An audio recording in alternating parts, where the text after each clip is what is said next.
Le vecteur normal, en gros, on a dit que N a pour coordonner A, B. A, c'est le coefficient de X. Le coefficient de X, c'est 3. Le coefficient de Y, c'est 4. Le vecteur directeur, on l'a appelé. On a dit que c'est moins B. Donc, d'abord, on connaît qui est B. B, c'est 4 et je mets un moins. Et puis A. A, c'est 3. Voilà le vecteur directeur, simplement. Alors, pour faire l'équation paramétrique de D, j'ai besoin d'avoir un point auquel A passe. Si on ne vous a pas donné cela, vous pouvez déterminer vous-même. C'est-à-dire, vous venez à X, vous donnez une valeur, vous trouvez Y, ou alors à Y, vous donnez une valeur, vous trouvez X. D'accord? Et donc, vous aurez 3x plus 6 égale à 0. Vous aurez 3x égale à moins 6. Et puis, vous aurez x égale à moins 6 sur 3 qui nous donne moins 2. Voilà, donc on peut appeler ce point-là C. Le point C sera pour coordonner moins 2, 2. Le point C ici appartient à la droite D. Alors l'équation paramétrique de D n'est rien d'autre que on dit on écrit x égale, on va l'abscisse ici, moins 2 plus le vecteur directeur, c'est moins 4 ici, donc ça fait moins 4t, comme ça. Y égale, l'ordonnée ici c'est 2. Le vecteur directeur ici c'est 3 plus 3t. On n'oublie pas de mettre avec t dans R. Voilà.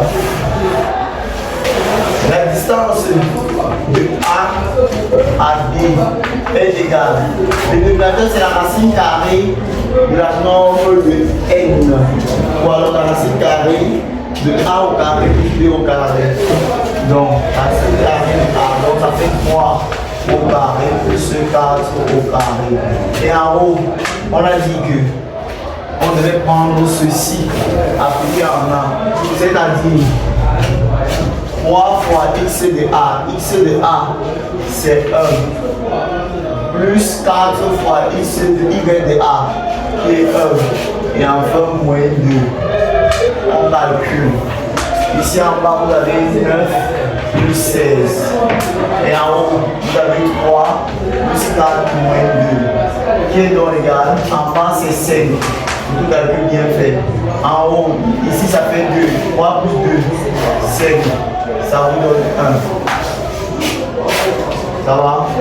Je rappelle qu'une distance est toujours positive. Mais vous allez voir la marche. Les élèves vont trouver une distance négative.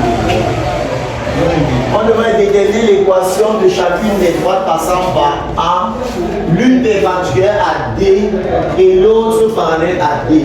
Je vous mets une situation. Voici par exemple la droite D, par exemple.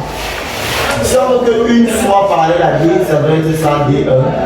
Si l'autre doit être perpendiculaire, ça doit être quelque chose comme ça. On pourra appeler D2. Mais autre chose, voici le sens du vecteur directeur de la droite de D et voici le sens du vecteur normal de la droite D. Alors vous comprenez donc facilement que le vecteur normal de D est un vecteur directeur pour D2 qui est perpendiculaire à D et le vecteur directeur de D est un vecteur directeur pour D1 qui lui est parallèle. Et dans ce cas de figure, on connaît comment on travaille en cas de second. D2, voici D2. Nous sommes en train de dire que le vecteur normal est un vecteur directeur pour D2. Hein? On va dire que N est un vecteur directeur pour D2. Donc voici ce que le deuxième déjà dit. Je rappelle que où est N? Appelons N. N a pour opposant 3, 4. Et ça doit être donc moins BA. C'est ça non?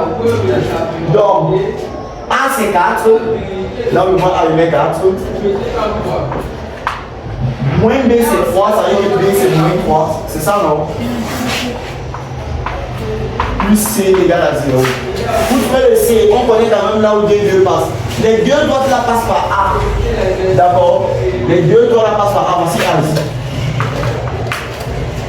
A appartient à D2, il appartient aussi à D1. Sauf que D2 est perpendiculaire à ça et D1 lui est parallèle à D. Ça va? Donc on va dire que on va dire oh A appartient à D2. Ceci veut dire que 4x de A, x de A c'est 1, moins 3 y de A c'est 1, plus C égale à A. Très bien. Alors vous avez 4 moins 3 plus C égale à A. Là, ça fait 1, ça veut dire que vous avez C qui est égal à moins 1. C'est ça, non? Ça veut dire qu'on a trouvé. On a mis fin de temps. C'est donc 4x moins 3y moins 1 égale à 0. Rappelons que D est bel et bien perpendiculaire.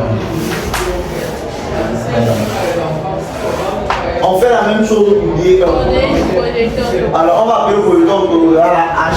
On dit que c'est le corridor orthogonal de A sur D. Voici la configuration. Voici H. Après toi. C'est bon? Très bien. C'est quoi on remarque? C'est que AH est un vecteur collinéen à N ou alors un vecteur orthogonal à U. D'accord? On va utiliser ce qu'on veut. Si